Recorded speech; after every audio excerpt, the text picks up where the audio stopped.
Welcome back. I'm Jonathan Fisher.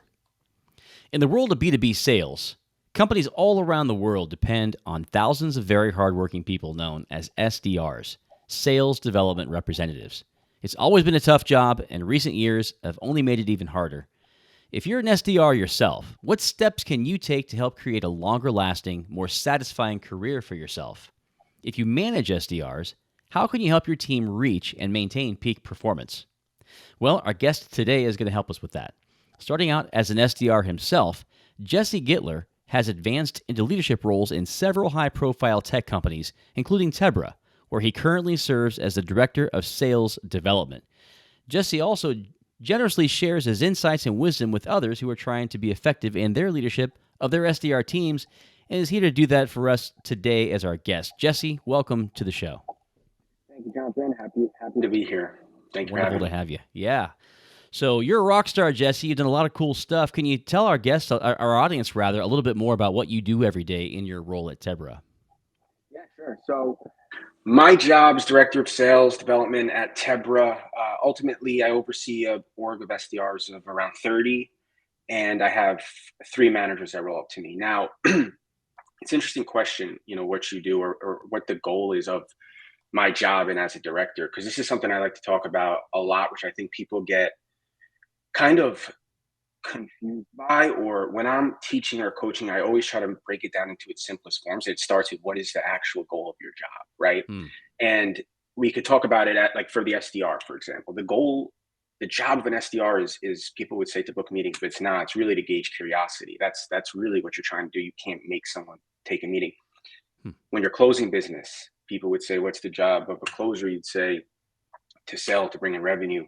Essentially, you have no choice or no control if they're going to buy from you. You just need to get them to want what you have, right? You need to make them make a decision ultimately.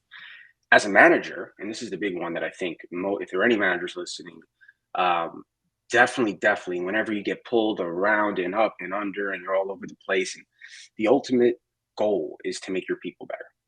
That's what you need to realize or come back to every single time you're overwhelmed with the marketing meetings and the ops meetings and the hiring and all that. And as a director, what I do every day is ultimately to make my org better, right? I'm trying to level up my managers, put process in play, get creative with outreach and things of that nature. So I thought it was a cool question. I always like to try to bring it back to its simplest form if I ever get a little bit, overwhelmed.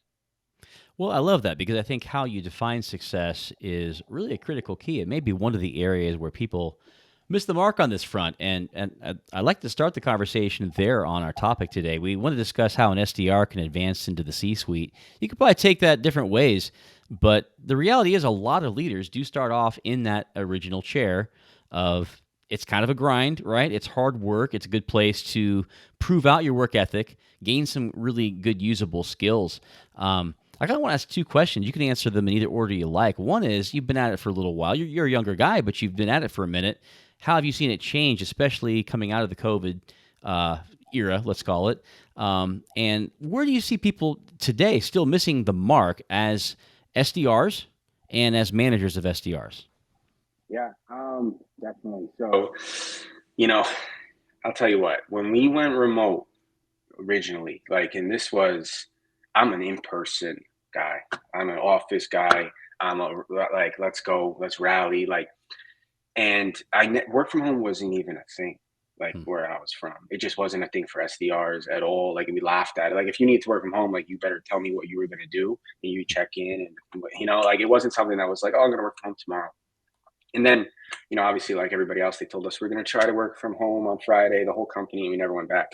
And I remember the first couple of weeks after that, I told my boss at the time, I said, I'm going back to closing. I don't know, seriously, I don't know if I could do this.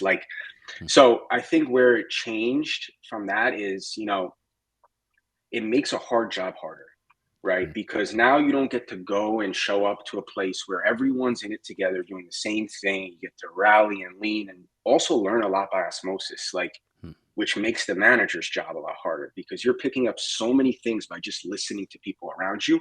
And you're gaining a lot more confidence faster by putting yourself out there amongst your peers. You're learning more social skills. I think this is not talked about enough too. We're remote now. We come in here. I mean, I'm in this seat for it could go a week and I won't see anybody essentially. Like I'm just here and then I do, what I got to do after work. But like you forget that like, you're working or used to work with people. And, it's just, it's, I think people get burnt out faster now Hmm. because they don't have enough of that support in person for people to lean on. Hmm. Um, what was the second part of the question? Well, so how you seen things change was the first part, and this I think you're kind of already segueing into how are people missing the mark today, Mhm. even Yeah. post COVID. Like maybe they haven't made the correct moves to adjust. Yeah, I think like anything in life, perspective is, cliche. Nowadays everyone's talks about it, but it really is so important as an SDR. And when you first start this type of career, I Hmm. actually got off the phone with somebody today that I was interviewing, and they asked me a similar question. And it was, if you don't know what a good day looks like, or you're acting worse if someone tells you what this is supposed to look like, and then you go about and you're working hard and you don't like your output because you didn't book a meeting or you do whatever, like it's hard enough to go through it. But then if you're looking back on it and you're sulking around like, well, I wasn't good, then it's just going to make the next day so just grim. I remember being in Hmm. that seat looking at it like my first couple of days as an SDR thinking like, damn, I got to do this every day.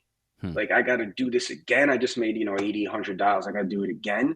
So perspective of what's good. I like to use this funny example, but it really, to me, it depicts what I'm trying to get across. But like, if an alien came down um, and decided to play baseball, right?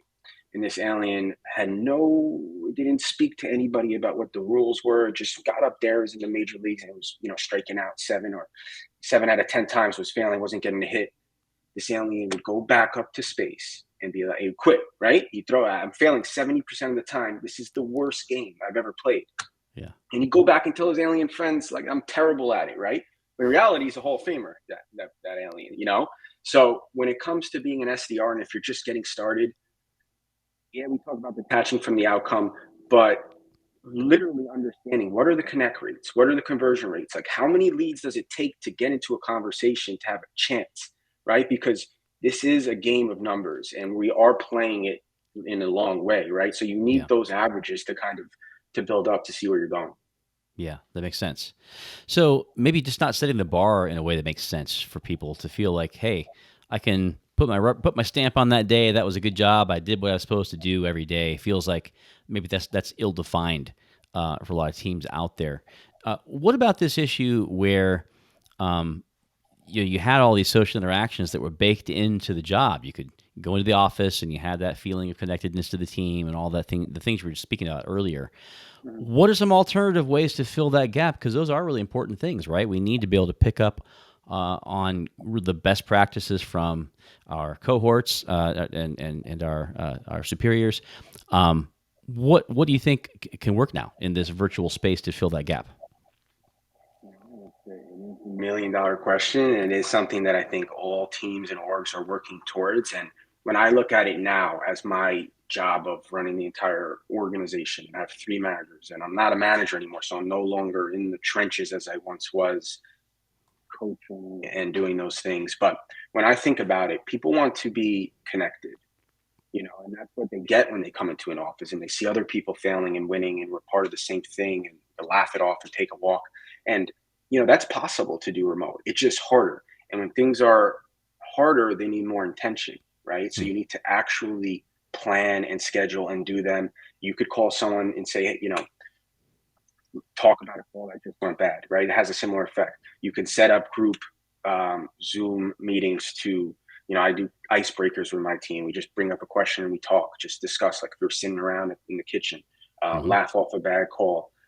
Anything that promotes, for me, when my managers, they know that the best thing they could possibly do with their team, if they're thinking about where their time is spent, it's coaching and it's connecting, one or the Hmm. two.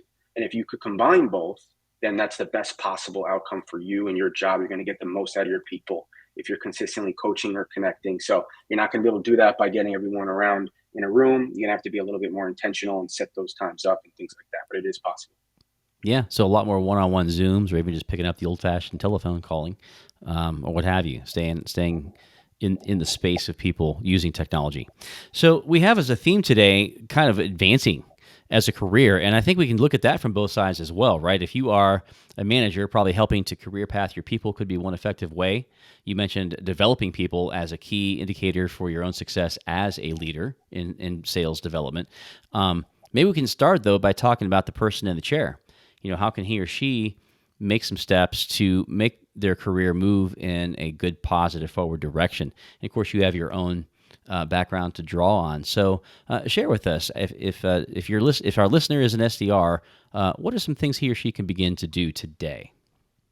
Yeah, and it's a very good question, and it's a very deep topic, I think. And I have these conversations with people all the time. I obviously, of course, have a whole entire organization of SDRs who want to get promoted. Who I promoted hundreds and put so many people in good spots over the course of the years. But there's also people outside of my job that I mentor and coach that are just they want to talk about how to get promoted and what they need to do. And I think the first thing, and I could only draw my experience through my wisdom and what I went through, and everybody's different, but there's going to be, specifically in the SDR world, where you have people who are starting their career for the first time, or really just getting engaged with like a real work-life balance and things of that nature. And there's this kind of rushing feeling, right? Where you see with performers early on that, they get good really fast. And then all of a sudden there's talks about promotion and they're like, where's mine? Where's mine? And I was literally like that. So like, I know that because I was that person. And I was lucky enough to actually get promoted when I was told I was going to get promoted. And my story was actually unique. I didn't know I wanted to get into leadership. I was like, I'm going to be a closer in this company. And when I got to that point, there wasn't a specific territory. And my manager, I had great people around me, said you should get into leadership. And that was that. But there were people next to me, right, that were there longer than me and that didn't get the role and that left. And then I saw 2 years later, they signed, they were joining another company as an SDR. And I think this feeling of having to get into that next role, I think overall, everybody just needs to take a deep breath. Like, it's good. Obviously, you want to climb and you want to grow and you want to make more money and you want to get promoted, but people forget what a promotion is, right? It's more responsibility. It's doing a new job for new people. You have a new boss, So all of a sudden, if you're a really good SDR, and I'll come back and talk about, some stuff that you should do in order to get promoted. But I wanted to make the first point of that, you should want to get it, but don't let it make, a short-term emotional decision right off of it if you don't get a certain role at a certain time. I've seen too many people make that move. And there's something to be said. And this is coming from someone who's went through all of that way of thinking. Like, I used to be obsessed with money and be obsessed with promotion. And, I switched over into like, I want more peace and I want more, quiet in a way. And, there's something to be said about being good at your job. Like, if you're an SDR and you're good at your job and you're making good money and you work well with your manager, that's a huge part of it. Yeah. But as you look to get into your next role, the first thing is obviously knowing what you want to do. That's where it starts. And it's okay if you don't as an SDR in the beginning, because that's the point. It's really like keeping your eyes and ears open and doing your best job at the role and seeing where it takes you. But talking to your manager about what that next role is for you, and if it's an AE or if it's, into marketing or whatever it is, what's the path to get there? But then don't stop it, And I think this is where people get a little bit lost, and specifically into the management career too. Like, is there an AE role open?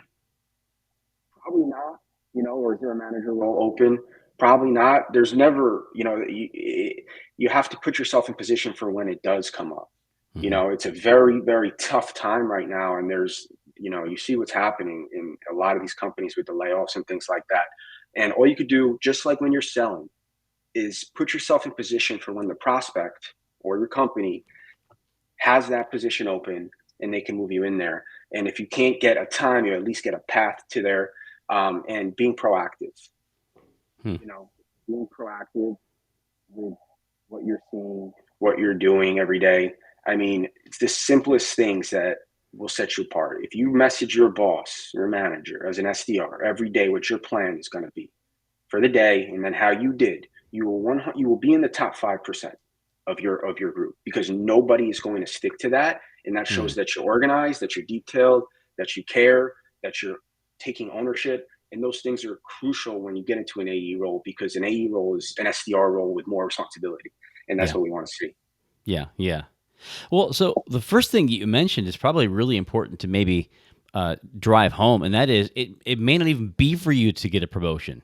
Like you are, if you're working a job, if you get really good at it, I may be reading this in, Jesse. You can correct me, but what I think I'm hearing you say is, hey, it can't. It kind of becomes fairly simple if you can get good at it, and you got to get a relationship with your manager.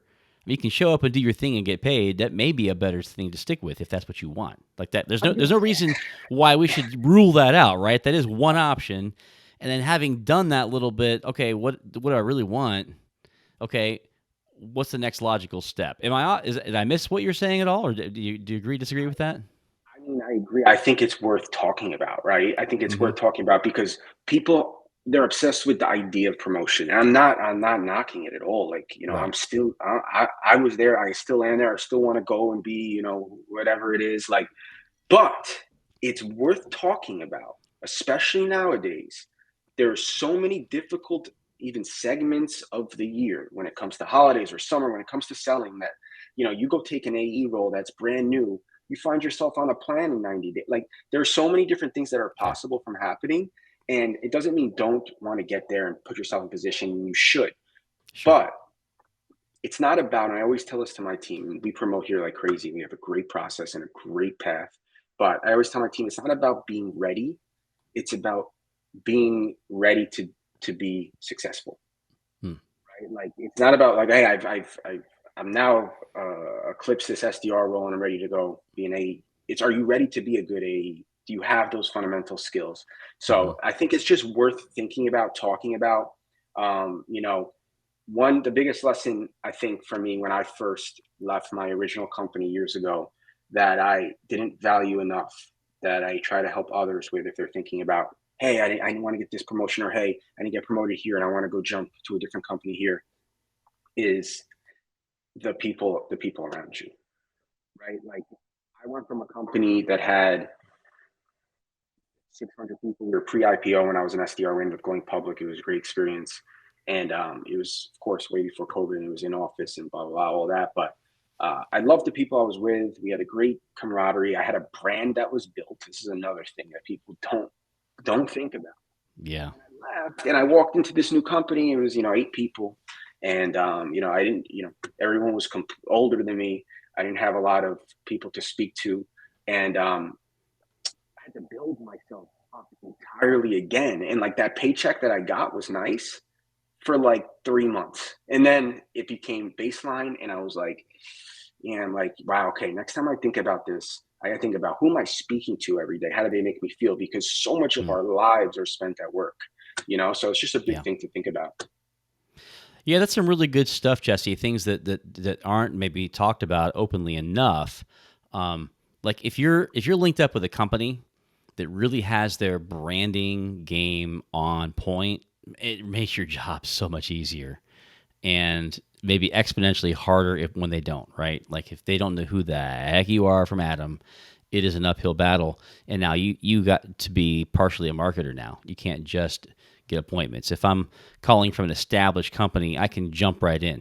It's going to add several layers, probably even to what is even my go to market model looking like when my brand isn't well established, right? So that's a big one. And the people you're working with, the team you're with, I love that. I know guys that have been really successful as managers who jump back to SDR because they enjoy the simplicity of it, showing up, rocking the phones, doing their thing, and being done. That said, there is a lot of fulfillment in growing. And you mentioned about growing into the role by gaining the skills to be an effective AE. And I assume it'd be similar once you're an AE, right? Begin to think about what are the skills you can grow to be ready to lead a team. Can you talk to us about that journey? What's that look like? If you're looking from one position to the next, let's assume you're in that silo, right? You do want to grow. What are some of the skill sets you should be working on as an SDR to get to that next level? Yeah, I mean, you have to think about what the actual role is, and then start doing some of the things that it's going to take of you, right? And like, if you're going to be a manager, if you want to be a manager, you know, um, And I just got off the phone with somebody that I'm coaching around this part. He's an SDR and he wants to be a manager, and his current company doesn't have a manager spot. And it's very hard to get a manager job elsewhere without the experience. That is truly very difficult. I mean, I wouldn't hire somebody when I was hiring for managers. I need them to have 2 years of experience with reps. But it's why proposing to your manager. If I was an SDR and there was no, and I wanted to be a manager, I would go to. I actually did this in order to get this director role with my boss. It's here's why I want this role. I did a PowerPoint, right? Here's why I want this role. Here's why I deserve this role, and here's what's going to happen when I get this role. And literally creating that. And was there a role open for me at the time? Absolutely not. When you're selling this, people have budget all the time? Absolutely not. You have to put yourself in position for when that time does open up and being proactive with it. Like you have to step out of the lines a little bit, right? Because it's most of the time, it's really just the start of promotion that's making you want it. But when you see someone who really takes these tangible steps to say, hey, here's what I want, here's why I want it, and here's what's going to happen if I get this role, then you'll see things start to happen for you. Yeah, I love that. So it really based more on leveraging the personal relationships you have to gain the insight to know what do I need to work on is what I'm hearing from you. But you also put a pitch together. I like that. I mean, hey, you're in sales, so put a pitch together. Every single thing is selling.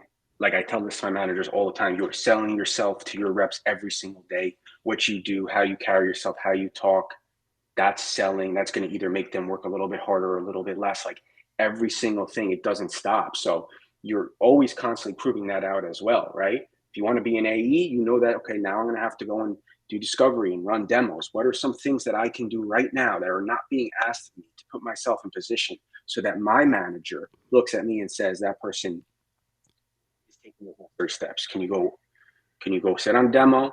Can you go, on a ride along with someone who's closing business? Can you run a demo on your own? Do you think that would, at least get some boxes checked for respect for the people who are running things? Like if it were me, hell yeah. If someone came to me fearless and said, hey, I'm going to run this demo, check this out. Like, absolutely. So I think it's putting yourself in uncomfortable positions to grow faster. Mm-hmm. Can you talk to us about what are the actual skills that you need to be able to work on, just generically speaking, to be effective in leadership, to operate in a role such as the one you function in every day? Yeah, the biggest thing is one of the biggest lessons that I learned when I first got into leadership was I actually was leaving a territory, and I'll base this with a story, right? That helps prove out the point. But I was in the Rocky Mountains territory and I crushed it, right? I had a whole game plan of everything you needed to do, every single thing, point by point. And as I was transitioning, I was handing over this territory to a new rep that just started. And I went to this rep and said, hey, like, here are the keys, right? Like, here's the paper. Follow this exact thing and you will win. Like, you will absolutely win. And he did it for one day. The next day, a little bit less. And the third day, and I'm in this cube with him and I'm looking and I see him going off into his own things. And I'm thinking, why wouldn't this person just listen? Like, just follow what I'm saying and then you will win. And it occurred to me that, like, that person not me, right? Mm-hmm. And they have different ways of thinking and different ways of doing things, and they're going to learn differently, and they have different types of behaviors and habits, and it's up to a manager to bring that potential best out for whoever that person is. So when you go from individual contributor to a manager to a leader, you're not going to be able to get results the same way. It's not, if you're behind, you're going to just shut everybody out and go make more dials and send more emails. Like, you have to work through people now, and you have to understand who they are and what they want in order to get them to succeed. And a lot of times that's different from how you would. Yeah, so it sounds like you're saying even the sales cycle itself is influenced in terms of how each individual rep might operate on that, especially if it's something along the lines of an AE or another higher level closer type person. Are there some books and influencers? Are there sources of input in your own journey of becoming effective as a leader that you can share with our audience? Yes. Never Split the Difference is a great book. I would definitely get that. Yeah, by Chris Voss. Yeah, that's a great one. That's a great one. Just overall sales and influence. Um, I mean, I read like 6 books at a time. Like, and I read, a little bit, whatever I'm in the mood for. What was a good one? I have it right here, actually. Um, Don't believe everything you think. That was a big book for me recently. Is where I'm at, where it's like, and especially it relates so much to sales and SDR role. It's a quick read. Definitely pick it up. Don't believe everything you think. It's, thinking is less thinking, more action. Essentially, that's like my motto. If you know me, especially as an SDR, like you're thinking about what to say, what they're going to say, how you're going to respond, what your manager's going to think about you. Yeah. You lose track of the goal. So less thinking, more action. Yeah. Love that. Love that. So, let's say somebody is in the AE role and they want to get to your level. You talked about how you made a pitch to get that. What are some other ways that they can grow? So if they're going to get to know, you mentioned how you had it all mapped out, you crushed the territory, you had a recipe. If I'm going to push back just a little bit on that, I'm thinking, well, dang it, that's the recipe. I mean, if I get a really good recipe from Gordon frickin' Ramsay and I follow it the best I can, I'm still going to probably get a good result. It probably still won't be as good as if it were him. But I like legit made beef Wellington at home for my wife. Okay, and I rocked it, man, because I followed the man's recipe. So where's the differential there? Help me out with that. Like, shouldn't they just be learning your recipe? I mean, after all, you put a lot of hard work into that. Once again, you're not wrong here, but the point is, as a leader, it's not. People are not going to do what's best for them. It's just a natural human flaw, and it's a very tough piece, right? Because every once in a while, you get someone who listens to every single thing we say as leaders, and they crush it, right? Mm-hmm. But it's just not. You're not. That's 5%. You're just not going to have that happen most of the time. So yes, to your point, should he have just listened? There's part of me that says yes, but I also learned the bigger lesson that, like, hey, I have to communicate differently to different people. Mm-hmm. And if you're someone who wants to get into management, or you're an AE that wants to get into management, or even SDR, how can you level up the people around you, right? If you know that the goal of the manager is to make your people better, can you Mm-hmm. show that? And where most people get this wrong, Jonathan, or when I speak to people who are trying to do that, it's, yeah, I wrote a script, or I gave my talk track to a bunch of new hires because it was working. And that's great. How's it working? Mm-hmm. Is it work? Like, most people can't answer that question. Is it actually working? And that's a big part of being a manager, and essentially even more so as a director now, is that, can I track it? What are the results I'm trying to achieve, and can I prove it out? Because if you're an SD or an AE and you have something that's working, roll it out, track it, and then present those numbers to your director or your VP, and they will be impressed with that, because that's ultimately what they need you to do as a manager, is to make your people better and improve it. Yeah, for sure. Do you like to work with people who have some experience as SDRs? Is that helpful? At least they know it's a grind. They know a little bit, at least the baseline of what to expect. Does that shorten the curve a little bit? Do you find? I would have to say, I had to skate one side or the other. I've had much more success just in general with people with completely green.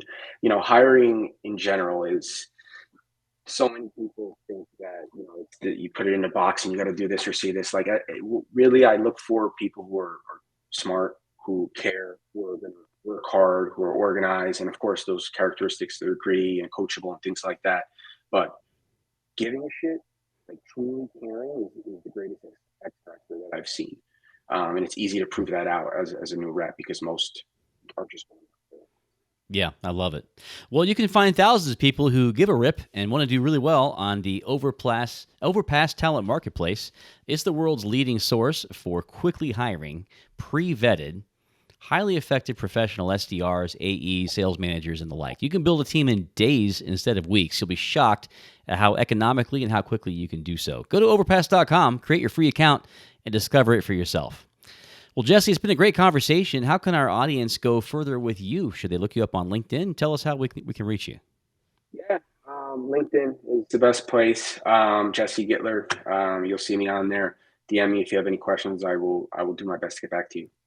Okay, awesome. Well, thanks so much for being a fantastic guest on our show today, Jesse. Well, thank you so much, Jonathan. And thanks to our audience for making it such a successful show. Hey, tell a friend and come back and listen for the next episode. We'll see you then.